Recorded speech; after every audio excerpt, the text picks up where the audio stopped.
여러분 안녕하십니까, 김만음입니다. 국민이 체감하는 미세먼지 고통과 불안감이 날로 커지고 있습니다.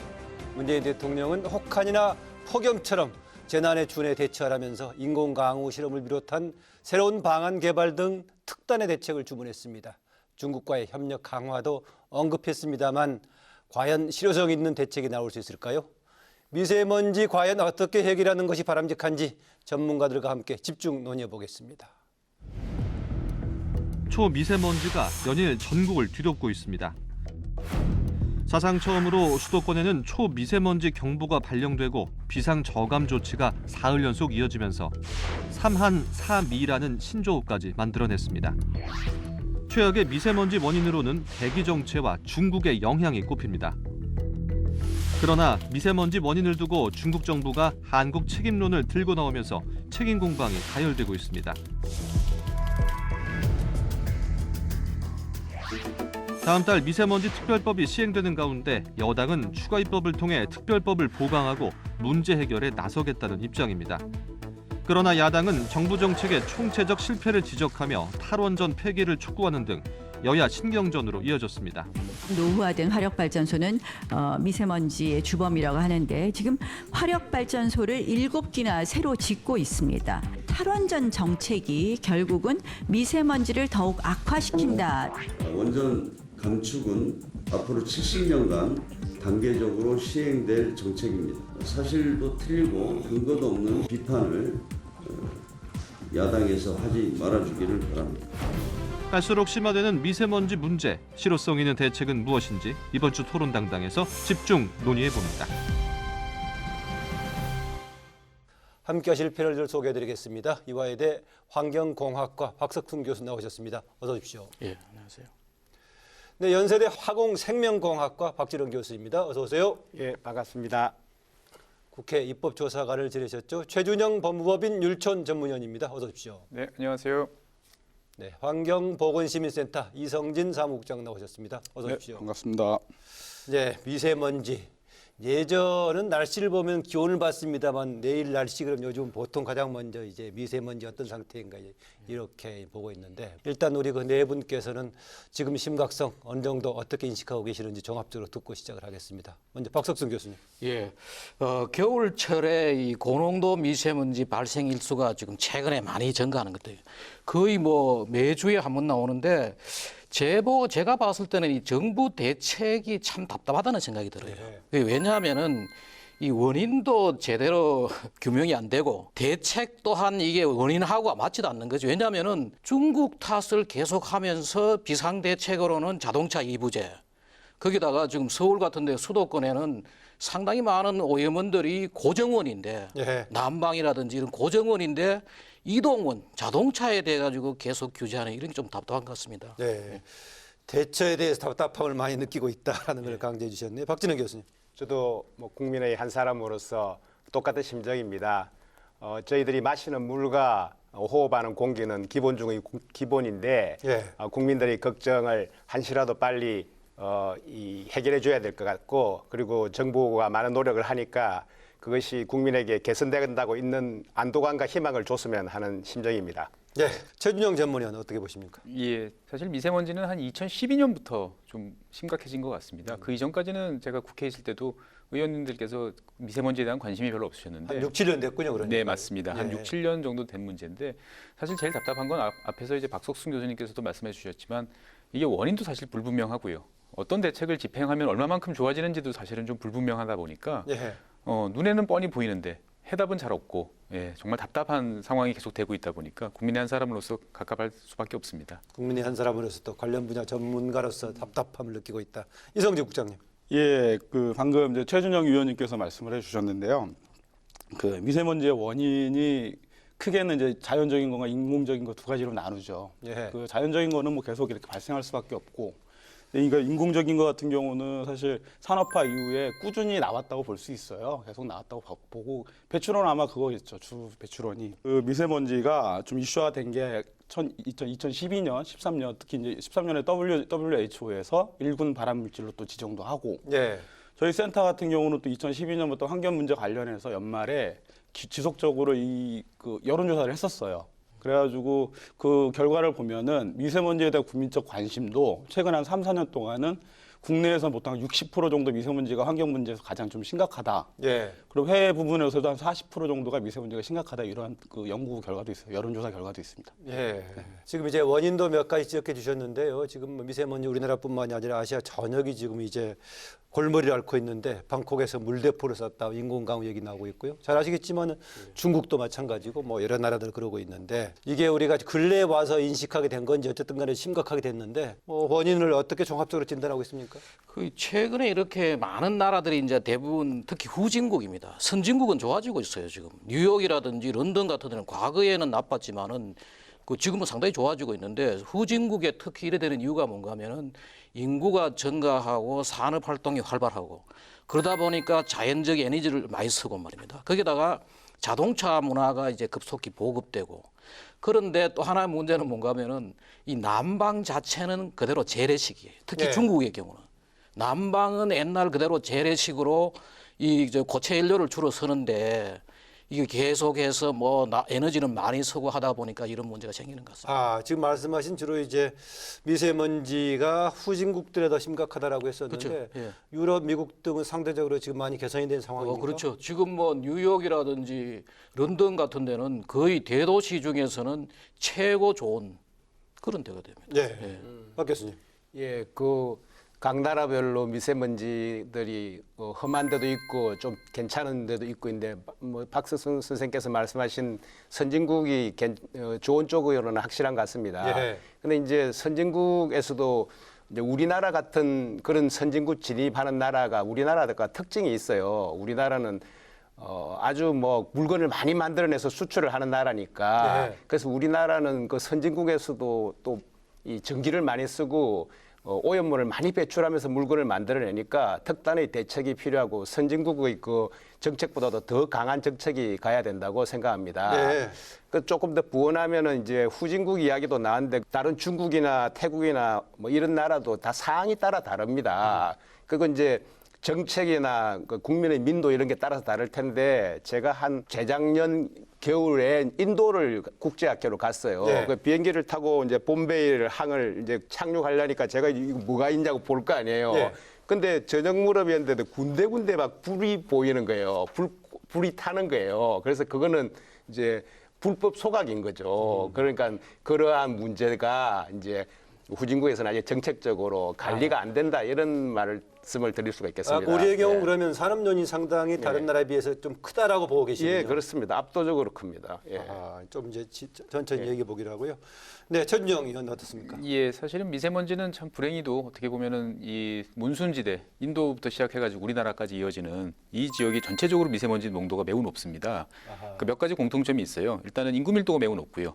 그다음에 그러다 보니까 당연히 이제 배출원도 많겠고요. 그다음에 이제 편서풍 영향으로 이쪽으로 계속 쏠리는 것도 있고 또 대부분 이제 우리처럼 이제 수전 농업을 많이 하지 않습니까? 그럼 여기서 나오는 각종 이제 농업 파트에서 발생하는 그 원인들이 작용을 해서 미세먼지를 또 양산을 하고 있지요.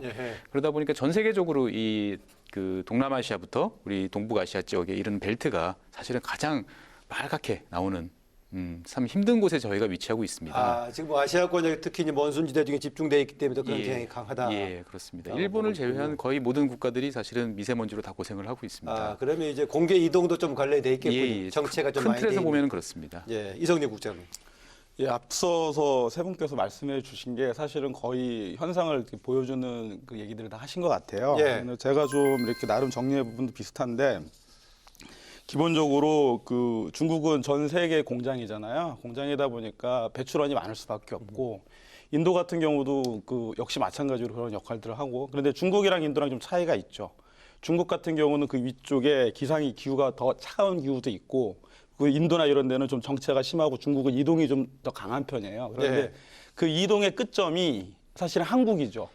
그러니까 한국 쪽에서 이게 상승해 버리면서 그 일본이나 이런 데 영향이 좀 적은 걸로 이렇게 그렇게 볼 수가 있습니다. 그러다 보니 특히 이제 겨울철 되면은 산업에서 나오는 그 배출량과 그리고 이제 그 겨울에 이제 난방이라든지 이런 게 강화가 되니까 그 양이 더 추가가 되고 대기는 또 정체되는 게 많이 심해지고 이러다 보니까 결과적으로는 이 시기가 가장 좀 심하게 이렇게 부각이 되죠. 예, 우리의 경우에는 대륙의 마지막 쪽에 있는 영향도 좀 있겠군요. 아까 박석순 교수께서 종합적인 지금 심각성 어떻게 보시냐라고 했던데 그중에서도 정부의 대처에 대해서 답답하다라고 했었는데 박진원 교수님 어떻습니까? 현재 정부의 주로 미세먼지에 관한 대책 종합적으로 어떤 내용들이 있는지 또 점수로 보자면 어느 정도 평가하시는지.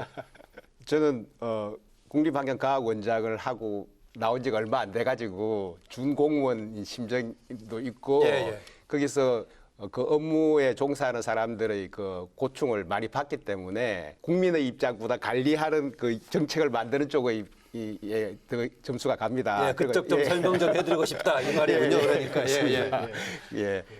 중국의 영향이 제일 큰데 중국하고 이제 이야기를 하고 이제 저희는 과학원에 있었으니까 공동 연구를 하자 이렇게 되는데 우리가 공동 연구해서 너희들이 우리한테 얼마나 해를 주는지 공동 연구를 하자 그러면 어느 사람이 그냥 하자 이렇게 나오겠습니까? 그래서 그게 참 미묘했습니다. 그래서 처음에는 이제 공동 연구단이 설치가 됐어요. 15년도에. 그래서 우리 직원들이 5명이 가서 그 설치돼 있는 데가 중국 환경과학원 내에 설치돼 있습니다. 그래서 양쪽에 이제 해서 연구를 하는데 처음에는 이제 중국 내부의 뭐 측정 그다음에 이거 분석 이런 이야기를 많이 하게 되죠. 그러면서 이제 우리 쪽 이야기도 이렇게 넘어오면서 이제 너희들 미치는 영향을 자연스럽게 그렇게 접근하는 그런 방향으로 하고 있습니다. 이제 연구단이 계속 발전되는 것은 지금 한중일 장관회에서 보고서가 나온다든지 발전하는 걸로 저는 알고 있습니다. 네, 특히 중국과의 협력 관계에서 좀 아쉬움이 있을 수밖에 없는 그런 요건이 있었다라고 얘기를 하군요.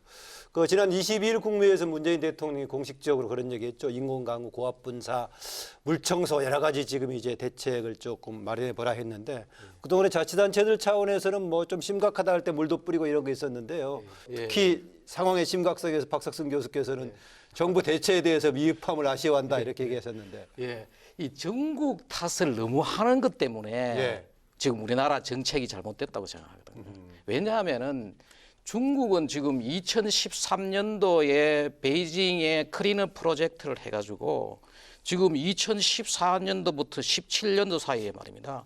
거의 한 35%가 줄었어요. 줄고 우리가 중국을 제대로 봐야 되는 게 뭔가 하면은 북경에 그러면 언제 대기오염이 지금 미세먼지가 제일 심하냐? 정체되어 있을 때예요. 공기가 정체되어 있거나 또는 남풍이 불 때더라고요. 저도 그 중국 베이징 그걸 잘 많이 봤어요. 보니까 그 남풍이 분다는 말은 뭔가 하면 우리나라 쪽으로 바람이 안 오고 밑에서 위로 올라갈 때 북경의 미세먼지 농도가 제일 높은 거죠. 그리고 또 하나가 뭔가 하면은 중국 바람이 우리한테 올래 그러면은 편서풍이 불어야 돼요.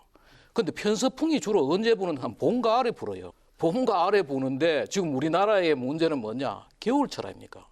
그 겨울철인데 이게 결국은 우리나라 자체 내의 난방의 문제입니다. 우리가 흔히 이제 대기오염의 외국 정책을 쭉 보면은 말입니다. 여름에 미세먼지가 많다는 것은 자동차예요. 광학 스모그죠. 그런데 산업용보다는 자동차 수송용에서 많이 나온다는 거군요. 보통 더울 때 이게 많은 거는 뭔가 자동차고 겨울에 이게 미세먼지가 많다는 것은 난방이거든요. 중국도 이게 겨울에 난방 때문에 겨울에 심해요. 또 하나가 우리가 물론 영토 관리 책임의 원칙을 요구할 수 있어요. 그게 옛날에부터 다 했죠. 영토 관리 책임의 원칙이란 뭔가 하면은 자기 나라 영토를 남의 나라에 해를 끼치지 않게 관리해야 된다는 그게 뭔가 하면은 유엔 헌장에도 나와 있어요. 그리고 그 유엔 헌장에 따라 가지고 모든 국제 협약이 이루어져 있다고요. 그런데 우리가 너무 중국만을 가지고 하다가 보니까 우리 자체 내의 정책이 잘못된 거죠. 중국 관련 이제 정책적인 대응 방식에서 얼마나 강조하는 게 바람직하냐 있을 수 있겠지만은 영향에 대한 그 수치들은 굉장히 다양하더라고요. 제가 봤던 수치 중에서 가장 낮게 나온 것은 뭐 17%도 있고 많다는 건 70%까지 있는데 그 단체 차원에서 봤을 때는 중국의 영향 어느 정도로 분석하고 있습니까? 중국의 영향은 뭐 대기 상황, 편서풍 관련해서 지금 겨울에는 좀 영향이 좀 미미하다라고 지금 박석순 교수는 보고 계시는 것 같은데. 아니, 겨울에 심하다라는 말씀을 하셨죠. 아니라고요. 제 얘기는 뭔가 하면은 보십시오. 겨울에는 우리 북서풍이 불어요. 북서풍이 불 때는 중국 영향이 덜하다고요. 그게 우리가 지금 뭐로 생각하면 되는 건가 하면 상황은 심각한데 영향으로 봤을 때 중국 영향은 작다. 중국이 심각하지만은 이게 중국의 답은 뭔가 하면 그때 달라요. 그러면 특히 우리 보면은 봄, 가을에 말입니다. 뭐가 오느냐 하면은 황사가 오잖아요. 오죠. 황사는 겨울에 안 와요.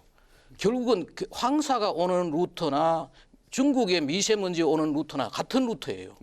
그런데 왜 그러면 황사는 오지 않느냐? 그 결국은 겨울에 높다는 것은 중국의 영향이 별로 그렇게 많지 않아요. 네, 다른 분 얘기 듣겠습니다. 네.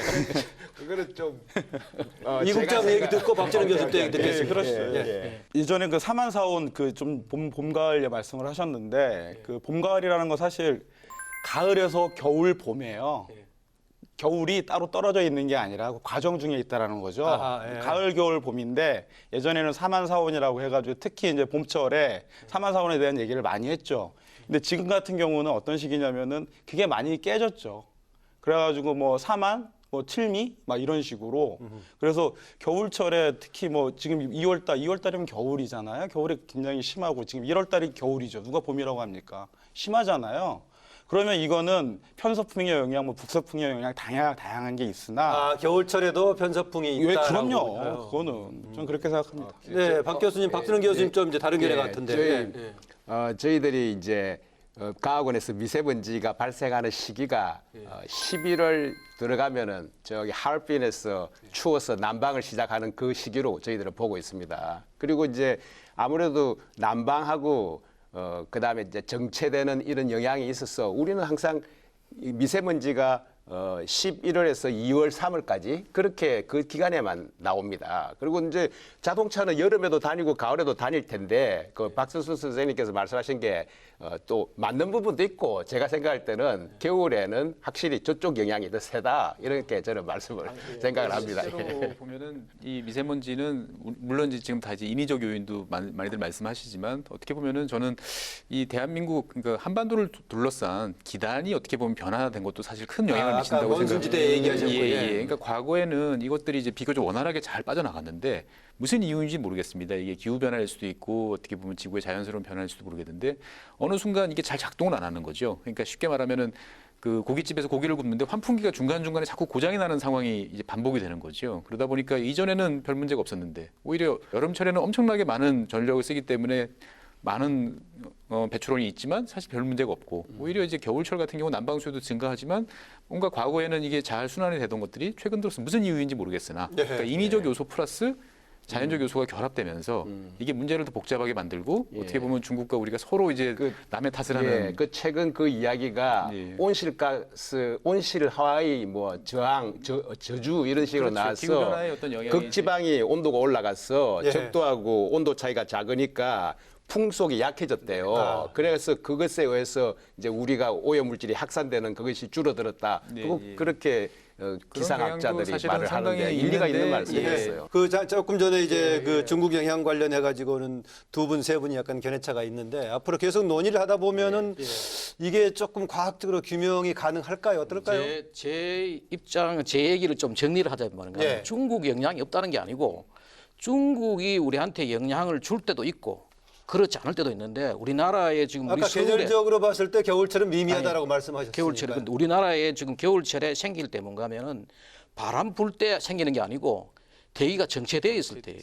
지금 우리가 지금 미세먼지 예보를 할 때 이 지금 풍향이라든지 풍속 같은 걸 같이 예보를 하고 같이 알려주면은 이게 문제가 뭔지 알 수 있는데 지금 현재 뭔가 하면 대부분 우리 보십시오. 미세먼지 많이 생길 때 뭔가 하면 정체되어 있대요. 그 중국도 정체되어 있고 우리나라도 정체되어 있을 때 미세먼지가 제일 많이 생기는데 얘기를 중국에서 날아왔다. 물론 날아올 수도 있죠. 없는 건 아니죠. 중국 영향 있죠. 그렇지만 우리가 거기에 너무 계속해서 중국 탓만 하고 우리 자체의 대책을 안 하다 보니까 지금 여기까지 오게 됐다는 이야기. 제 얘기는 뭔가. 그러니까 대처 방식에서의 스스로의 주체적인 대처를 얼마 할 것인가 문제도 있지만은 제가 말씀드렸던 약간 견해차가 있는데 이제 국제적인 협력하려면은 서로 역할과 뭐 책임도 따져야 될 것인데 지금은 지금 박석순 교수님하고 우리 내부에서 약간 견해차가 있는데 국가 간에는 더 차이가 있지 않습니까? 근래 보면은요. 이런 게 뭐 논의라든가 학술적인 과정을 통해서 조금 수렴이 가능할까요? 어떨까요? 예, 물론 그런 노력도 하고 있고 가능하다고 생각합니다. 그래 이제 중국에서는 자기의 치부라고 할 수 있는 그런 걸 발표하기가 싫죠. 아까 그 중국의 영향 수치가 좀 나왔는데 저희들은 고농도일 때는 60에서 80%가 중국 영향이다 이런 말을 막 해요. 근데 그거는 지금 중국도 아까 말씀 중에 최근에 한 40%가 감소가 됐어요. 그래서 많이 줄었는데 우리는 그게 그 효과가 안 나타나니까 예. 중국 사람들이 뭐 자체다 이런 빌미를 제공한 거죠. 거기서 40% 줄였다면 예. 꼭 그 정도는 아니더라도 예. 비례해서 줄여야 될 것인데 그게 아니지 않느냐 그 얘기를 하는 거죠. 그 얘기가 이제 잡히는 거죠. 그래서 이제 완전히 아니다라고 하니까 우리 장관님이 이제 반발을 하셨죠.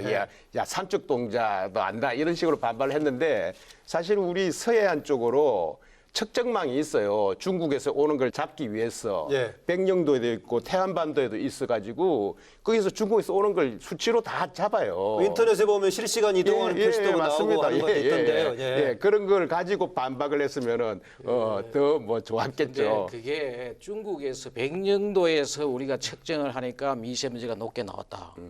백령도가 우리 서울에 가깝지 북경에 가까워요.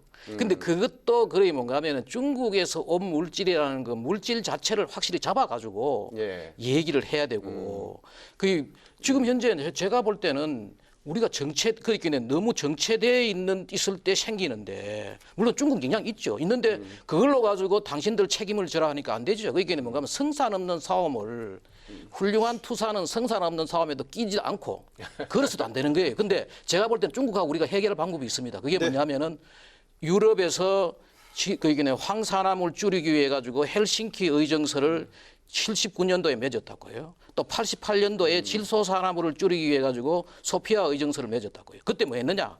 다 같이 줄이자.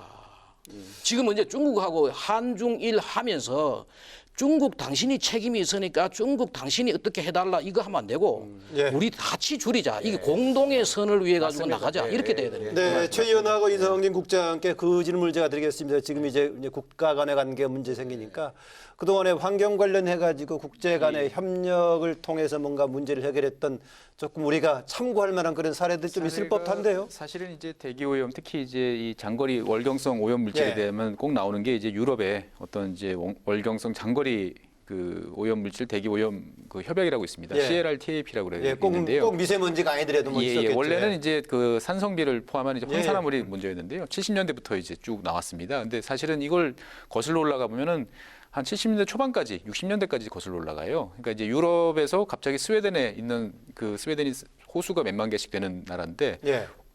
호수가 산성화되고 나무들이 죽어갑니다. 이유가 뭘까? 연구를 해봤더니 이게 어디선가 오염물질이 오는 거다 했는데 저 수백 킬로 떨어진 그 영국에서부터 이제 날아오는 것으로 판명이 됐죠. 예. 근데 실제로 영국이나 소독이나 이런 그 공업 국가들이 그걸 금방 인정하고 아 우리가 잘못했습니다라고 이야기를 전혀 하지 않았어요. 믿을 수가 없다 이거죠. 이걸 어떻게 믿냐? 그래서 결국은 제3자인 OECD가 이제 개입을 했습니다. OECD가 관할하는 상황에서 서로 데이터를 맞춰보고 공동 연구를 해보니까 아 이게 영향이 맞구나라고 해서 그제서야 이제 서로 인정을 하기 시작을 했고 또 때마침 그 냉전 구조상 미국과 소련이라는 그 양대 축이 또 거기에 또 개입을 같이 하게 됐습니다. 예. 그러다 보니까 이제 정치와 과학이 맞아 떨어지면서 어떻게 보면 국제 협력의 틀이 만들어져서 한 20여 년 동안 잘 작동을 해서 유럽에 그게 그 OECD가 중재하는 데까지 얼마나 걸렸죠? 실제로 OECD가 이제 중재해서 그 첫 번째 협약을 맺는 데까지는 한 5년 정도밖에 걸리지 않았어요. 예, 예. 근데 이제 그 사이에 사실은 뭐 이게 누구 책임이냐에 놓고는 다툼이 참 많았습니다. 예, 이성진 국장 얘기 좀 듣죠. 사실 아까 좀 전에 그 중국 배출원에 대한 예. 그 약간의 좀 견해차가 있었습니다. 증명할 만한 게 좀 있었어요. 아하, 그 예. 한국표적과학연구원에서 예. 그 춘절 시기에 중국 춘절이면 보통 2월 초부터 해가지고 10일까지 한 10일간 정도인데 아, 불꽃놀이 네, 얘기 불꽃놀이 할 때 그 연구원 한 분이 그 이거에 대한 이제 문화적인 차이에서 어떠한 발생 원인이 좀 달라질 수도 있다라는 어떤 생각을 했었어요. 예. 그래가지고 중국에서 온 그 시기에 온 그 먼지들을 갖다 포진을 해서 그걸 갖다 이렇게 좀 분석을 해봤는데 춘절이 어느 때 시기적으로 몇 월 달쯤 되는 거죠? 2월 초부터 해가지고 2월 중순. 그러니까 예. 보통 한 올해 같은 경우는 2월 2일인가 3일부터 해가지고 10일까지 해서 보통 한 10일간. 아, 앞으로 좀 남았군요. 네, 그러니까. 그럼 그 기간 내에 한 일주일 넘게를 갖다 폭죽을 엄청 터트려요. 예. 근데 폭죽을 터트리면은 폭죽에서 나오는 성분들이 그 칼륨이랑 네버글루코산이라는 이 요걸 갖다가 이렇게 분석을 해서 할 경우에 그 양이 특히 이제 폭죽 같은 경우에서 그 칼륨에 대한 양이 좀 많아지면은 그거는 이제 합성 물질에서 나오는 연수 물질이 예. 나온다라는 걸 증명을 해내셨어요. 그분이 예. 실제로. 아까 박 증명을 교수님 해서. 그 물질을 가지고 증명해야 된다는 얘기 했잖아요. 예. 그래서 근데 뭐 그때 그 상황일 때 그렇지 또 바람이 달라지고 그래서 또 다른 대안이 아까 이제 백령도나 이쪽에다가 몇 개를 놔뒀다고 했는데 측정소를 예. 이거는 결국은 그냥 거기에 있는 섬에다가 놔뒀다는 얘기거든요. 저는 좀 더 예. 해상 부유식으로 해서 한중 간에 좀 여러 군데 좀 거리를 좀 두고서 이렇게 설치를 해 놓으면은 그 정도도 지금 안 돼 있습니까? 안 돼 있는 거죠. 저기 네. 측정망에서는 성분 분석 수십 가지 해요. 예. 다 압니다. 그리고 이제 그게 중국에서 왔다는 충분한 근거가 있는 거죠. 예, 이제 여기 서울 옆에 있으면은 서울하고 백령도에서는 온화하다가 갑자기 확 이렇게 되잖아요. 그래서 그때는 중국 영향이라는 것을 우리가 볼 수가 있는 거죠. 바람이 그 동해에서 서로를 안 보니까. 제가 그 조금만 더 정리를 하면 방금 그 영국과 그 스칸디나비아 반도에서 있었던 그것 때문에 이제 원래 유엔이 환경 문제에 개입하게 된 게 1972년도예요. 그 전에는 유엔이 환경 문제 관심이 없었어요. 그런데 왜 관여하게 됐느냐? 스칸디나비아 반도의 스웨덴, 노르웨이 이쪽에서 뭔가 하면은 영국에서 계속 오염물질이 날라오거든요. 그 문제를 해결하기 위해가 뭔가 하면은 국제회의를 거기에 개최하고 그걸로 인해 가지고 문제가 됐을 때 결국은 뭔가 하면은 영국도 자기들 그거라고 이야기 안 하고 같이 줄여가지고 같이 협력해서 가자. 그리고 백령도에서 중국에서 오는 건 나오지요. 근데 백령도에서 그러면 우리 서울에서 내보내는 게 안 가느냐? 가지요. 그런데 당신네 서울에서 오는 것도 백령도에 관측되는데 왜 얘기하느냐? 드렸던 거고 그게 뭐냐? 그러니까 사실 지금 사회자분께서 저희한테 국제협력관계 있잖아요. 그 아까 얘기했던 스웨덴, 스칸디나비아 삼국에서 했었던 그 월경성 장거리 오염물질에 대한 협약 이거는 사실은 그 60년대부터 시작해가지고 70년대, 80년대 해서 90년대 협정서를 만들거나 여러 의정서를 만들거나 굉장히 이렇게 길게 왔어요. 걸렸군요. 그러니까. 그게 근데 거기에 참여했던 국가들은 OECD 국가들이란 말이에요. 선진국, 북반구에 있는 선진국 한 30개국, 40개국인데 지금 미세먼지에 대한 그 문제는 사실은 남반구, 그러니까 인도라든지 중국, 우리나라 이쪽의 문제가 사실 그쪽 이미 그쪽은 그 문제에 대해서 별로 합의할 만한 게 별로 없는 거죠. 이쪽의 문제인데. 작은 거면은 사실 해결할 수 있어요. 그 대표적인 사례가 이제 미국과 멕시코 국경 지역에 있는 동재련소 같은 경우는 동재련소에 대한 그 어떤 그 정리만 좀 하고 관리만 그것만 하면 조치하면 되는 그런 거죠. 거면 됐으니까 작은 거는 된단 말이에요. 그런데 지금은 이제 워낙 큰 거기 때문에 쉽지 않을 것 같고 아까 그 뭐 산성비 관련 부분은 그 원인 장소라든가 이게 뭐 규모가 큰 거였습니까? 아니면 한정된 거였습니까? 규모가 컸죠. 규모가 컸는데 그건 큰 건데 제가 말씀드렸잖아요. 이동을 했어요. 거기에서 거기가 이제 생산 지역이었단 말이에요. 그 시기에는. 그런데 그 생산 지역이 어디로 다 옮겨졌어요. 인도, 중국, 동남아로 다 옮겨졌잖아요. 위로 옮겨왔다. 그러니까 그쪽은 문제가 안 되는 거예요. 시간이 지나니까 아까 그 박석순 교수께서 대체로 선진국들이 문제 해결했다는 게 산업 단계상 옮겼을 수도 있겠군요. 그게 이제 오염물질 수출 뭐 이런 건데 그 저것도 우리가 오해를 하고 있는 게 뭔가 하면은 미국의 공장이 말입니다. 후진국 가잖아요. 그러면은 그 후진국의 대기 오염 기준을 따르는 게 아니고 미국의 대기 오염 기준을 따라 가지고 하기 때문에 그걸 그렇게 우리가 쉽게 얘기할 수는 없어요. 물론 자세히 따져봐야 될 것 같지만요. 어쨌든 저는 좀 그렇게 좀 생각하는 부분이 있습니다. 제가 그 아까 저게 외국 사례하고 묶어서 좀 한마디 더 하면요. 인도네시아하고 싱가포르 사이에서 큰 문제가 있습니다. 인도네시아 섬이 많은데 그중에 싱가포르가 안에 있잖아요. 근데 인도네시아는 계절적으로 플란테이션 하전민들이 막 태워가지고 싱가포르로 넘어가는 거예요. 그래서 싱가포르로도 대단하고 자기 자국 내에서 엄격해요. 뭐 10년 지난 폐차는 못 다니게 해요. 엄청 엄격해요. 그런데 그 항의를 할 거 아니에요? 근데 20년 동안 항의했는데 속 시원한 대답 한 번도 못 얻었습니다. 그래서 거기서 느끼는 격은 비슷한 게 큰 나라 옆에 있을 때는 창의적으로 해결해야지 사과를 요구한다고 들어줄 리가 없을 것 같습니다. 그렇다면 그런 창의적인 그동안에 정부 이제 기구에서도 이제 일을 하셨다고 하니까 창의적으로 어떤 접근해 오셨습니까? 창의적으로 한 개 말씀드린다면 저희들 환경 위성을 쏘아요. 우리나라에서 국민들 여러분은 잘 모르시겠지만 그게 2009년에 계획이 돼서 국회에서 예산을 받아서 거의 8, 9년 진행이 돼가지고 올해 하반기에 위성이 쏘옵니다. 근데 이제 위성은 이렇게 지구를 돌면은 2번 사진을 찍는데 이거는 정지 위성이에요. 우리나라 서해 위에 36,000에서 딱 서가지고 뭐 24시간 찍어내는 거예요. 그 찍으면서 알 수 있는 정보가 미세먼지 당연히 들어가고 오존하고 이런 사항을 다 분석할 수 있습니다. 그게 올해 쏘우면 이제 기지국이 있고 이런데 기지국 완성은 지금 과학원에서 완성돼 가지고 이제 예행 연습하고 있는 상황입니다. 그래서 뭐 앞으로 이것으로서는 정량적인 자료들이 많이 나오게 돼 있습니다. 그거는 뭐 그렇게 되는데 이제 국제 협력 차원에서 봤을 때는 지금 큰 틀도 아니고 한중일 관련해서 공동 연구에서 결과 발표하자라는 것도 계속 늦춰지고 있어요. 예, 그게 이제 동북아 장거리에서 LTP라고 하는 보고서가 나오는데 예. 항상 보고서가 나와요. 근데 그걸 이제 양국 합의하에 발표를 하게 되잖아요. 그래서 이번에 한중일 장관회의에서 발표하기로 했습니다. 예. 그래서 환경부에서는 큰 기대를 걸고 있는데 그걸 작년에 하기로 했는데 또 중국이 좀 그랬어요. 올해 6월 달에 예. 발표를 합니다. 보고서. 그 보고서에는 이제 중국의 영향이 얼마다라는 수치가 나와요. 그래서 많이 기대를 걸고 있죠. 이 부분을 좀 이제 저 패널들 얘기를 들어보죠. 그 정부의 그 에너지 전환 정책 탈원전했다 최근에 용어를 이제 에너지 전환 정책이라는 용어를 쓰고 있는데 그 정부의 방향에서 지금 에너지원 관련해서 이 미세먼지와 관련된 정책 이건 어떻게 보시는지요? 지금 특히 최근에 그 석탄 화력 관련 문제를 당장 만약에 탈원전에 집중하다 보면은 석탄 화력 쪽이 좀 커져가지고 미세먼지에 부정적인 영향을 미칠 수도 있다. 뭐 이런저런 얘기가 그게 아니다 왔다 갔다 하는데 어떻게 보십니까, 제 의원은요? 실제로 뭐 탈원전을 한다고 그래서 그러면 뭔가 다른 쪽에서도 생산을 이제 해야겠죠, 이제 보면은. 근데 이제 그 원전이 그 다른 전력원이 사실은 석탄이라기보다는 어떻게 보면 제일 그동안에 많이 놀고 있던 시설이 이제 LNG였거든요. 이제 보면 요즘에 제일 신나게 발전을 많이 하고 있는 쪽이 이제 LNG죠, 보면은. 그러니까 LNG는 기본적으로 뭐 생산 과정을 떠나서 일단 발전 과정에서는 오염물질이 대폭 줄어드니까 실제로 원전이 줄어들었다고 그래서 그게 뭐 석탄 화력 발전이 대폭 늘어서 이 미세먼지가 심해졌다. 이런 건 사실 좀 원전이 주는 만큼은 신재생이 보충은 못하고 대신 LNG 쪽이 이제 당분간 이제 많이 해줄 수밖에 없고요. 예. 그리고 더더욱이나 사실 저는 석탄 화력 발전소 같은 경우는 좀 과도하게 매를 맞고 있다는 생각도 좀 듭니다. 그러니까 예. 왜냐하면은 고정 오염원이고 큰 시설이기 때문에 여기다 각종 저감 장치를 하기가 쉬워요. 그리고 더더욱이나 우리는 국내의 그 이제 미세먼지 발생 원인으로 봤을 때 네. 석탄 화력 쪽이 얼마나 비중 차지한다고 보십니까?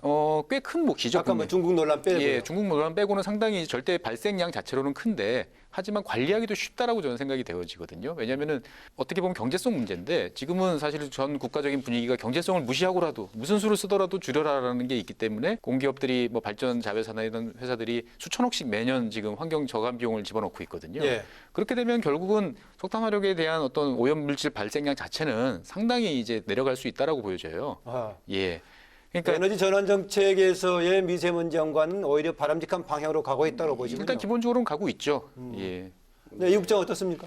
미세먼지는 국제 보고서를 보면 앞으로 한 20-30년 정도 계속 문제가 될 것이다예요. 미세먼지에 대한 그 발생 원인이나 관리 같은 경우 그리고 거기에 의한 이제 건강 피해는. 예. 근데 원전 같은 경우는 사실 20-30년 뒤의 문제가 아니라 그거는 100년, 200년 뒤에 후손들한테 더 큰 문제도 갈 수 있죠. 왜냐하면 아직까지도 원자력 발전소에서 발생된 방사능 물질이나 이거에 대한 해결에 대해서 폐기물을 비롯해서 그 답을 내놓는 데들이 없어요. 제대로 된 답을 내놓는 데가. 물론 과학이 발전되면 해결된다. 저는 그렇게까지 생각 못합니다. 네, 박 교수님. 근데 저는 지금 그 선진국 그 런던이라든지 뉴욕 같은 데를 봤을 때는 결국은 이제 값싼 전기로 가지고 난방을 하고 값싼 전기로 가지고 여러 가지 이제 에너지를 다 쓰니까 그만큼 좋아진 거죠.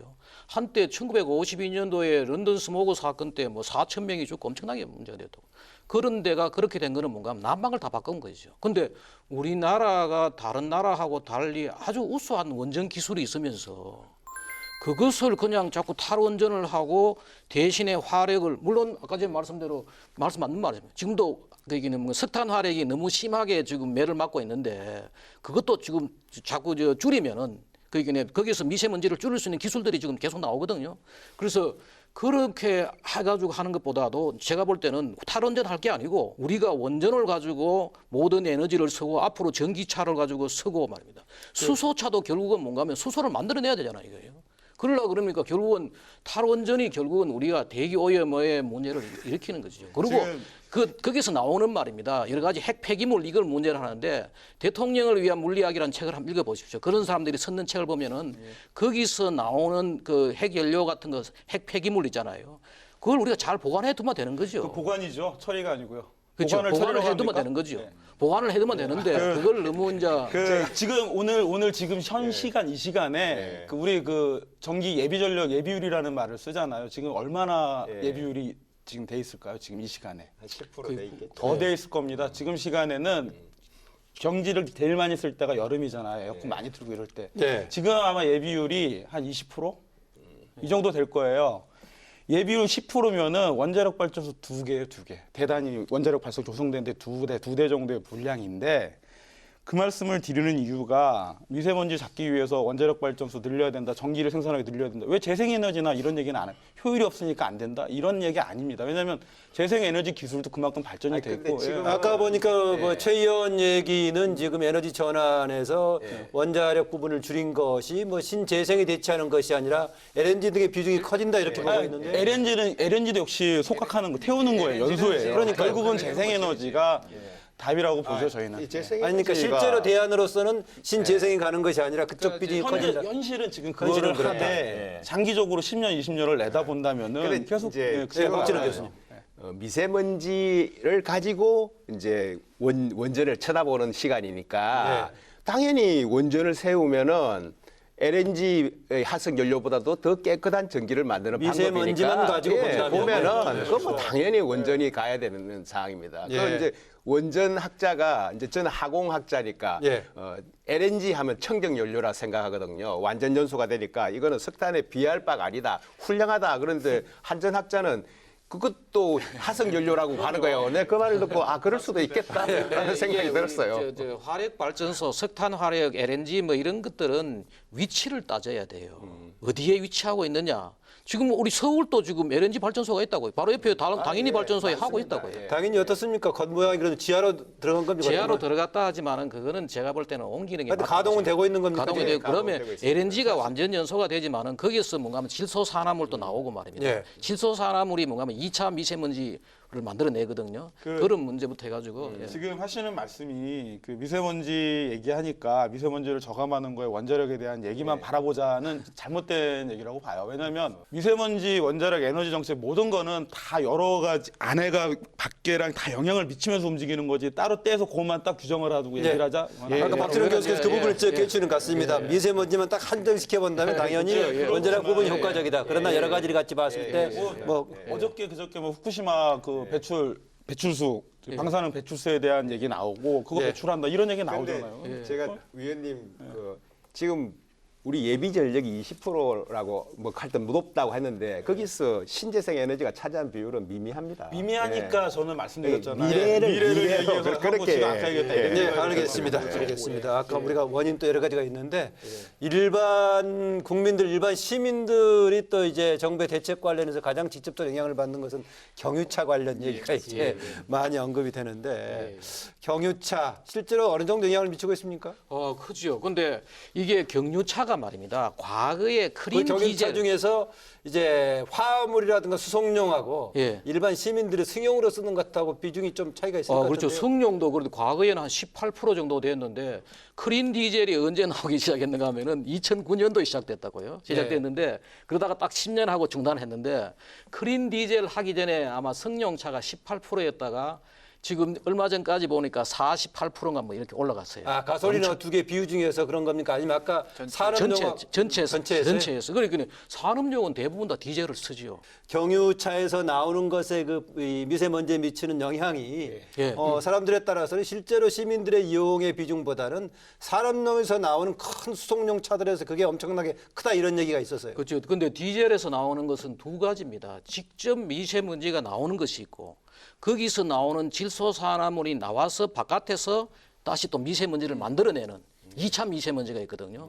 그런데 디젤 차가 지금 최근에 나오는 유로6 기준은 말입니다.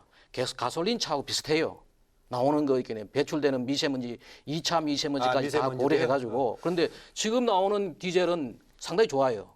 다시 왜냐하면은 이것을 나오던 이 배기가스를 한 번 더 돌려가지고 태우는 거죠. 그 더 돌려가지고 태우면서 연비를 올리려고. 지난번에 특성차 문제되고 했던 게 바로 그런 것 때문이었으니까. 그 때문에 생겼고 또 하나가 뭔가 하면은 지난번에 왜 지금도 보여서 BMW 계속 불타지요.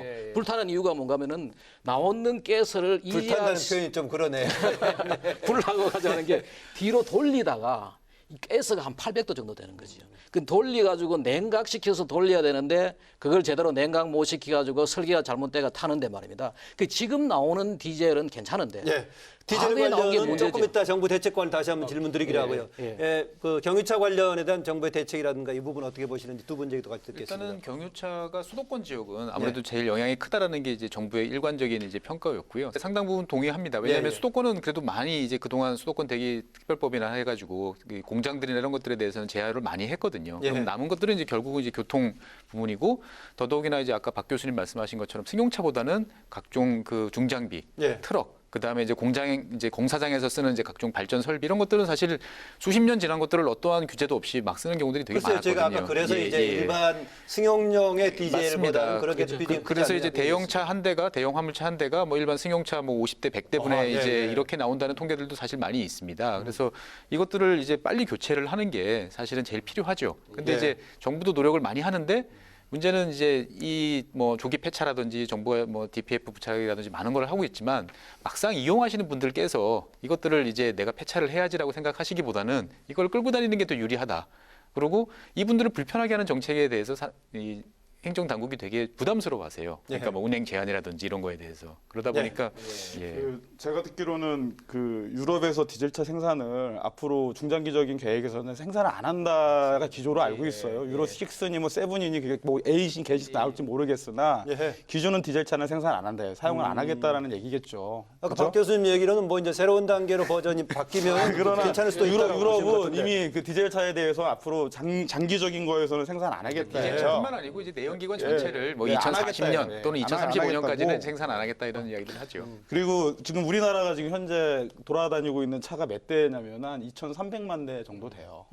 지금 디젤차 이제 노후 디젤차 문제를 먼저 꺼내셨으니까 그거는 말씀을 드리는데 일단은 노후 디젤차 보통 5등급 차, 이 차는 도저히 사용하면 안 된다가 266만 대니까 그거에 대한 대책이 최대한 3천만 그 원까지. 등급하고 우리가 정기 검사에서 나오는 그 합격 불합격하고 어떤 관계 관련이 있습니까? 그 등급이라 하면은 대부분 차량을 등록하고 1년 지나고 2년 지나고 10년 지나고 15년 지나잖아요. 그러면 연소 기간이 어떤 이게 한계점에 도달하겠죠. 그런 거를 기준으로 해서 266만 대라는 차량은 그 정도에 된 차량이다. 그렇기 때문에 이거는 관리를 하든 그 폐차를 시키든 해야 된다. 이런 얘기인 거죠. 그러면은 그 정도 단계가 되더라도 검사에서 그 합격을 해주는 겁니까? 안 해주는 겁니까? 이미 해주는 거니까. 저는 제 개인적으로도 궁금하고 했어요. 그러니까 만약에 불합격을 시킨다면은 다시 할 때까지 뭔가 작업을 해야 되는 거니까요. 그 차를 처음에 허가할 때 나라에서 허가해줬으니까 그거를 계속 거기에 맞게 검사하는 거죠. 이거는 유로 5로 통과한 거다. 이거는 유로 6로 한 거다 해가지고 그때 허가했는 대로 그대로 두는 거죠. 두는데 그러니까 이제 조기 폐차하기 해가지고 방금 말씀하셨던 그 220만 대를 나라에서 이제 이거 다시 사가지고 돈을 줘가지고 조기 폐차 시키는 거죠. 제가 이제 아까 2,300만 대 말씀을 드렸던 거는 역시 작게 보면은 디젤차인데 거시적으로 보면 2,300만 대를 다 봐야죠. 다 봐야 되는 거고 다 관리를 해야 되는 얘기고 차량 이부제나 이런 얘기도 또 들어가겠죠. 그런 부분에 대해서. 그 뭐 차량 얘기 나왔는데요. 정부 이제 미세먼지 특별법 시행을 얼마 안 남았죠. 2월 15일부터인가요? 그러고 돼 있는데 그 내용에 대해서는 뭐 여러 가지 그동안에 자문도 하시고 하셨을 것인데 뭐 두 가지 다 생각할 수 있겠습니다. 하나는 그 내용 자체에 대해서 어떻게 보시는지도 있겠고 뭐 하루라도 급한데 가급적 빨리 시행하지 이렇게 기다려야 되냐 이런 얘기도 가능한데 어떻습니까? 저는 볼 때 이번에 특별법 나왔는데 말입니다. 이게 별 효과가 없을 거라고 생각하거든요. 그래요? 왜냐하면은 결국은 고농도 미세먼지가 생겼을 때 여기에 차량 이부제를 하고 옛날에는 이제 공공차만 하다가 이제 민간 차량까지도 하고 하는 이거 나오거든요. 나오는데 제가 볼 때는 고농도 미세먼지가 됐을 때는 대기공학적인 접근을 할 게 아니고 환경보건학적인 접근을 해야 된다고 해요. 무슨 말인가 하면은 지금 고농도가 생겼으니까 차량을 이부제를 한다. 또 한편으로는 중국 탓이라 그래 놓고는 차량 이부제를 하면은 줄어들 것이다. 그게 아니고 제 얘기는 뭔가 하면은 고농도가 되면은 휴교령 내리고 재택근무 장려하고 그다음에 뭔가 하면 노약자 외출 금지하고 그게 환경보건학적인 접근인데 지금 우리는 뭔가 하면은 어떻게 고농도니까 디젤 차라 아니면 뭐 차량이라도 이부제 하면은 좀 나아질까? 안 나아지죠. 지난번에 우리 서울시에서 몇백만 원 써가지고 해봤자 나아진 거 없어요. 괜히 대중교통만 더 복잡하게 만드는 거지. 뭐 대중교통 무료 예, 한때 무효. 그때만 해도 뭔가 하면은 그 옛날에 차로 가던 사람들이 다 대중교통으로 가잖아요. 근데 복잡한 거죠. 대중교통도 지금 아침 저녁으로 엄청난 사람이 밀리는데. 예, 박진원 교수님 지금 이제 뭐 원인에 맞는 대처법이 아니다 뭐 이런 얘기 같은데요. 예. 이 특별법이 나온 시기가 좀 늦었죠. 벌써 해야 되는데 그런데 이거 나오기 위해서 국회에서 특위가 생겨서 예. 다 1, 2년 전부터 움직였어요. 그런데 그 안에 보면은 이제 핵심이 비상저감 조치인데 예. 그 비상저감 조치에서 이제 우리 시민들한테 관련 있는 것은 차량 이부제를 자율적으로 해라. 예, 공공단체는 이제 그거는 100% 의무적으로 하는데 민간은 자율적으로 하는데 저는 그 자율적으로 하는 퍼센테이지가 얼마나 되는지 그런 거 한번 해가지고 발표하면서 우리의 그 국민성을 더 올리도록 그런 노력이 뒤따라야 된다고 봅니다. 그리고 이제 만약에 지금 모든 국민이고 이 또 자식도 키우고 이런 다 평범한 생각에서 우리 시민들도 이부제 해라 이렇게 할 때 어려움도 있겠지만 그걸 국민들이 굉장히 찬성하지 않을까 저는 그렇게 생각합니다. 그리고 우리나라처럼 대중시설이 잘 돼 있는 나라도 없는데 충분히 전철 타고 가고 이렇게 할 수가 있거든요. 그래서 여기서 공공뿐만 아니라 민간도 그렇게 해도 더 찬성하지 않겠느냐 이런 생각이 저는 들었어요. 아까 지금 말씀하신 비상저감 조치의 경우는 수도권은 이미 조금 했던 거고 이제 예. 발효가 되면 전국적일 것인데 그동안에 수도권에 했을 때 뭐 경험적으로 어땠습니까? 그 수도권에서 비상 저감 조치를 했다라는 게 세 발의 피? 아까 이제 그 공공 영역에서의 차량 이부제예요. 그러니까 그것도 서울 경제권에 있는 일부, 서울 같은 경우는 이제 했는데 그게 몇 대나 될까요? 한 7만 대, 10만 대? 전체 차량 2천만 대에서 10만 대 한다고 해서 그 표가 나겠습니까? 저감 조치 효과가 애초에 없었죠. 그리고 이제 좀 전에 말씀하셨던 그 박 교수님께서 말씀하셨던 것처럼 그 국민들이 차량 이부제에 대한 저항도 아까 자율이냐 아니면은 강제 조항이냐인데 예. 저희 센터가 2012년부터 지금 한 7, 8년 동안 그 환경 이 문제에 대해서 여론조사를 했다고 했잖아요. 그래서 올 12월에 그 조사한 거에서도 어떻게 나왔냐면은 차량 이부제 민간 차량 확대에 대해서 어떻게 생각하시느냐 하면 55%가 찬성해요. 예. 그리고 민간 차량 이부제 참여 의향 그거 같은 경우는 지금 68%고 66%가 한 10%가 오히려 또 늘어요. 예. 이 부분은 무슨 얘기냐면은 일단은 이부제에 대해서는 하겠다. 좋다. 그리고 안 하겠다라는 사람마저도 차량 이부제를 꼭 한다면은 나도 하겠다. 10%가 늘어난다라는 거죠. 예. 그래서 차량 이부제에 대한 국민적 저항은 적지 않을까. 네. 저는 사실은 분명히 효과는 있을 텐데 제가 걱정스러운 게 이게 이제 국민들이 참여를 했는데 이를테면 강제든 의무든 뭐 자율적인 참여를 했는데 이게 효과가 분명하게 드러나지 않을 경우가 두려운 겁니다. 우리가 이제 보통 이부제를 실시할 경우에는 큰 국제 행사를 할 때 이제 편하게 이동하기 위해서 하는데 누가 봐도 차가 원활하게 잘 빠지는구나. 우리 이부제의 효과가 있어 느끼는데 잘 아시겠지만 미세먼지는 상당히 복잡한 메커니즘이 있기 때문에 차량이 이부제를 준다고 그래가지고 바로 미세먼지 발생량이 절반으로 주는 메커니즘은 아니거든요. 그러다 보니까 실제로 내가 참여를 했지만 이게 별로 줄지가 않아. 이게 효과가 없어. 이런 식의 이제 반응이 나타날까 저는 상당히 좀 이제 걱정이 되고 있습니다. 주부처가 너무 자치단체 등등 이렇게 또 부처별로 분산돼 있지 않느냐 이 문제는 별로 없다고 보십니까? 분산 많이 돼 있는 게 맞죠. 지금 그래서 지금 그 특별법에서 나와 있는 게 그거잖아요. 미세먼지 특별대책위원회. 이게 이제 국무총리가 이렇게 민간 중에 어떤 그 대표하실 분을 이렇게 모셔가지고 같이 이걸 한다고 하는데 사실 주무부처 관리하는 거에 대한 포괄적인 관리는 꼭 필요한 거죠. 이른바 컨트롤 타워 같은 거 저도 뭔가 정리할 필요가 있다라고 보시군요. 컨트롤 타워도 정리하고 또 하나가 뭔가 하면은 이런 대기 오염 이런 문제, 미세먼지 뭐 이런 문제들은 지자체가 적극 나서야 됩니다. 사실은 이게 제가 볼 때는 중앙부처가 해야 할 일이 있고 지방자치단체가 해야 되는데 중앙부처는 그런 식으로 전체 컨트롤 타워를 가지고 에너지 정책이라든지 뭐 이런 것들을 다 관리를 하고 지자체가 적극 나서가지고 말이에요. 서울시만 하더라도 저는 보니까 너무 답답한 거죠. 우리 터널 같은데 25개 서울에 터널이 있거든요. 터널은 미세먼지 꿀뚝이에요. 그런데 거기 손을 하면 안 되는 거죠. 지금 왜냐하면은 그래서 우리가 터널 지나갈 때 문 닫으세요 하잖아요. 거기는 1년 365일 비도 한 번 안 오고 계속 미세먼지만 쌓이고 하는데 그 꿀뚝 같은데 그냥 버려두고 있다고. 거기다가 한번 보십시오. 우리 고속버스 터미널 같은데 지금 고속버스 터미널에 어마어마한 미세먼지가 나와요. 왜냐하면은 시외버스는 다 고속버스는 다 뭐냐 디젤 그것도 옛날 출발되는 공회전도 많겠군요. 엄청나죠. 거기에 그렇게 많은 그 남부 터미널 뭐 각종 시외버스 터미널 고속버스 터미널 그렇게 많은 데다가 미세먼지가 나오는데 서울시는 손을 하면 안 되고 있다고. 네, 그 지자체 초미세먼지 제일 큰 발생량은 산업계예요. 그 한 10만 분의 3만 6천이 산업계에서 나오는데 그 산업계가 나오는 것을 이제 정부가 다 관리를 할 수가 없습니다. 우리나라 산업체가 많은 건 아시겠죠? 엄청 많아요. 나중에 그런데 그 산업체가 큰 산업체 발전소 이런 거는 관리가 돼요. 정부가 주시하고 자료를 실시간으로 봤지만은 조그만 것들이 90%가 넘습니다. 그런 데서 나오는 것의 관리는 지자체 소속이 되겠죠. 예, 또 문재인 대통령 임기 중에 미세먼지 30% 감축하겠다 이제 이런 얘기도 하셨는데 최근에 25일에 이제 서해상의 인공 강우도 이제 한번 하겠다라고 얘기했고 또 관련 법도 개정해가지고 이제 재난안전관리기본법에 미세먼지도 이런 재난 수준에 하도록 이제 개정안 되겠다 여러 가지 조치를 했었는데 정부의 이런 노력하면은 목표에 근접하는 성과를 거둘 수 있을까요, 최 의원? 글쎄요, 저는 좀 회의적으로 봅니다. 보면 그러니까 좀 환경 정책이 항상 오염원을 분명히 밝혀내고, 그럼 거기에 대해서 대한민국은 잘 적응해 왔습니다. 보면 오염원을 제거하든 컨트롤하든 어떻게 했는데, 제가 봤을 때 이 미세먼지는 여러 가지가 너무 많은 인공광 같은 경우는 좀 가시적인 효과를 볼 수 있을까요? 전혀 없습니다. 없어요? 뭐 실제로 뭐 인공광우를 내리게 하는 기술이 있는 것도 아니고요. 더더욱이나 뭐 태국 같은 나라도 비행기 5대, 6대씩 동원해서 하는 걸 우리는 겨우 한 대 가지고 하는데 그게 뭐 아무 효과가 없는 거죠. 그냥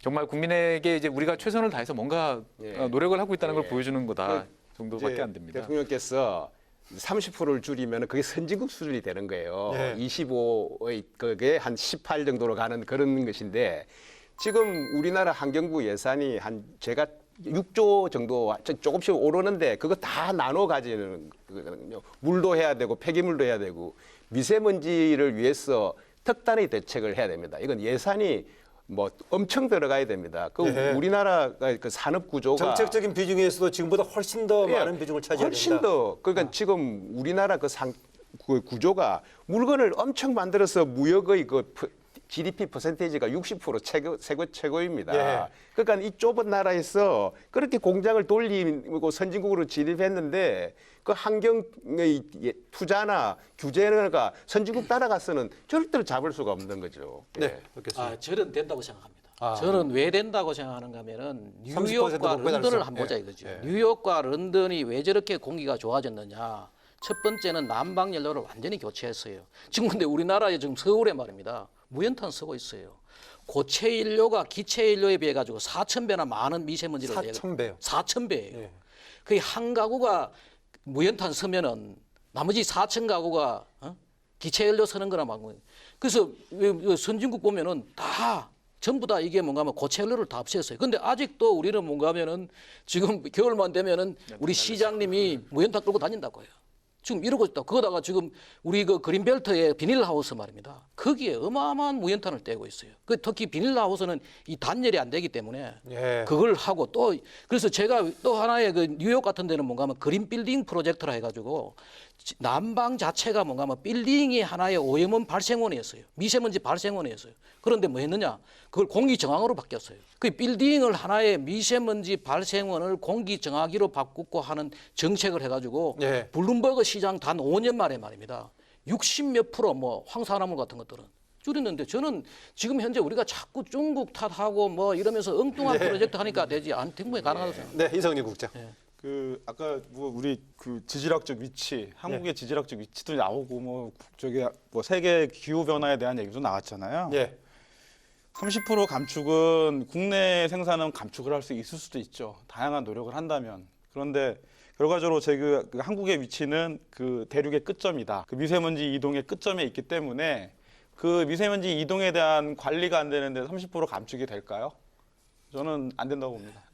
그거에 대한 사실은 가장 중요한 거는 지금 말씀하시는 박 교수님께서 말씀하신 거는 그 국내에서 에너지를 갖다 전기로 바꾸고 그걸 가지고 뭐 활용을 해서 발생원을 줄이자 뭐 나쁘진 않아요. 근데 그게 꼭 원자력일 필요는 없고 원전일 필요도 없고 여러 가지 다양한 가능성이 있는데 실제적으로 국내 한계점은 분명히 있다고 봐야죠. 우리가 자꾸 중국 얘기 하잖아요. 예, 알겠습니다.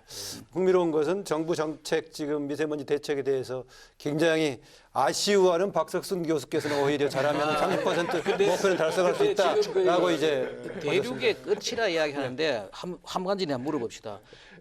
울릉도에서 울릉도 사람이 서울에서 날아오는 미세먼지 때문에 힘들다고 이야기하는 거예요? 아니잖아요. 그 지금 서울 태백산맥이 가지고 있는 다시 시작하시려고 하는 것 아니, 같은데 다시 오늘 마무리를 좀 이해할 것 같습니다. 그 얘기 한 번만 더 이야기할게요. 그게 뭔가 하면은 인도에 어마어마한 미세먼지가 있는데 거기에 산맥 때문에 못 넘어와요. 그런데 그걸 우리나라까지 아시아 전체가 우리가 끝이라 가지고 그건 제가 볼 때는 잘못된 생각이고. 그 정도는 네, 여기서 마무리를 좀 이해할 것 같습니다.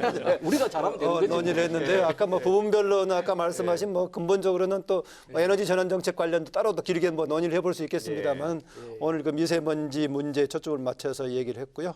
미세먼지 해결 또 국회 역할도 포함해서 강조하고 싶은 얘기나 또 뭐 제언 마무리 발언을 부탁을 드립니다. 먼저 최 의원님. 뭐 미세먼지 문제를 해결하기 위해서 국회가 그동안 이제 많은 노력을 해왔고요. 사실 뭐 법률이나 예산이나 뭐 부족함이 있지만 그래도 제가 나름대로 봤을 때는 최선의 노력을 빠르게 하고 있습니다. 근데 제가 하나 더 필요한 것은 지속적으로 꾸준하게 하는 거죠. 이제 이걸 이제 이슈가 생길 때만 반짝하고 사라지는 게 아니고 기초연구 R&D라든지 조사 이런 거에 대해서 좀 더 많은 예산과 인력이 투입될 수 있도록 꾸준한 관심이 국회에서 좀 더 기울여져야 될 것 같습니다. 네, 이성진 국장.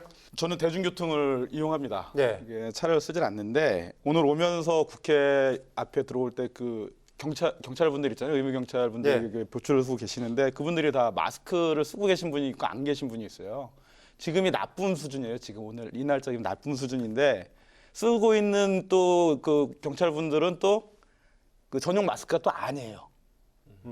즉 무슨 얘기냐면 아까 그 박 교수님께서 말씀하셨던 그 건강권을 위한 대비. 국회 앞에 있는 그 국회를 위해서 지키는 이분들한테도 지금 못 해주고 있다라는 거죠. 그러한 대비, 그러한 거 건강권에 대한 입법 같은 것도 좀 많이 만들어서 좀 해줬으면 좋겠고 정부가 좋은 정책들 만들었다고 해가지고 오늘 특별법 제정하고 뭐 시행한다고 하잖아요. 그거에 대한 감시가 또 그 국회 역할이잖아요. 그 두 가지 충실하게 해줬으면 좋겠습니다. 빠질 수 있는 부분을 촘촘하게 또 이성진 국장이 또 건강권 관련으로 제언을 해주셨네요. 박성순 교수님. 저는 보니까 우리나라 아마 국회의원 중에서 가장 어려운 국회의원이 한노희 국회의원 같아요. 왜냐하면은 노동하고 환경이 붙어 있어요. 전혀 다른 거예요. 전혀 다른 두 분야를 이 한 국회의원이 다 공부를 해가지고 하려고 하다 보니까 저도 이제 뭐 우리 박진원 원장님 그 전전에 이제 내가 원장을 했거든요. 그 기관에요. 그래가지고 제가 국회에 가서 혼도 많이 나고 했죠. 근데 보면은 대부분 다가 뭔가 하면은 국감이나 이럴 때 보면은 언론에 나는 거 가지고 이제 뭐 얘기를 하고 하는 거죠. 공부를 충분히 안 하는 거죠. 왜냐면 워낙 광범위하니까. 그래서 제가 볼 때는 이게 힘들지만은 공부를 좀 충실히 해가지고 좀 전문성 있고 언론에 안 나는 것까지도 좀 제대로 챙겨가지고 질의도 하고 또 하나가 뭔가 마지막으로 부탁하고 싶은 게 뭔가 하면은 우리가 지금 충실히 해야 되는 것이 바로 우리 헌법에 있는 헌법 제35조에 있는 환경권 문제. 모든 국민은 건강하고 쾌적한 환경에서 살 권리가 있다. 그 환경권 보장을 위해서 국회의원님들이 좀 적극적으로 나섰으면 좋겠다. 뭐 그런 생각입니다. 그런 점에서 너무 좀 부담이 많은 국회 환노위가 환경 노동까지 같이 하는 것까지 시작했지만 마침 그 두 박 교수님께서 박석순 교수님, 박진원 교수님 두 분 다 그러니까 국립환경과학원에 원장을 하셨네요. 그러니까는요. 마무리 발언 이제 박진원 교수님 부탁드립니다. 저는 두 가지 말씀드리겠습니다.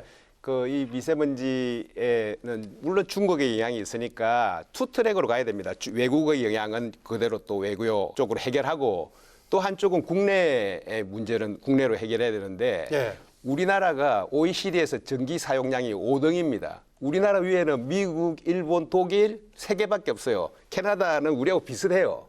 우리나라가 이렇게 훌륭하고 막강한 나라예요. 그런데 국토 면적은 우리가 일본의 뭐 4분의 1, 프랑스의 6분의 1 좁은 나라에서 그렇게 만들어내는 거예요. 그래서 온 국토가 산업단지예요. 우리나라 산업단지가 1200개예요. 산업단지가. 그래서 산업단지 없는 지자체가 없는 실정입니다. 그러니까 우리가 그것을 대비하는데 우리는 선진국을 보다 더 많은 투자를 해야지 이 좁은 국토에서 숨쉴 수 있는 공기를 만든다. 그래서 예산이나 노력이 선진국 훨씬 더 많이 들어가야 된다고 생각합니다. 오늘 네 분 고맙습니다. 감사합니다. 네, 박석순 교수, 박진원 교수, 이성진 국장, 최지은영 의원 네 분 수고하셨는데요. 요즘은 아주 사만사원이란 말이 옛날 말이 돼버렸습니다. 사만삼이라는 용어가 일상화됐는데 사흘은 춥고 나흘은 미세먼지 속에 사실 나흘 더 이상인지 모르겠습니다. 숨쉬는 일조차 힘들어진 일상이 됐습니다. 정부와 정치권, 특히 이제 다른 사안들은 진영 논리 때문에 해결이 안 되고 지체가 됐습니다만 이 미세먼지의 경우에는 그런 논리가 아닌 정말 국가적인 현안으로 나설 수밖에 없는 그런 사안입니다. 적극적인 대응에 나서주기를 바랍니다. 토론당당 저는 다음 주에 뵙겠습니다. 안녕히 계십시오.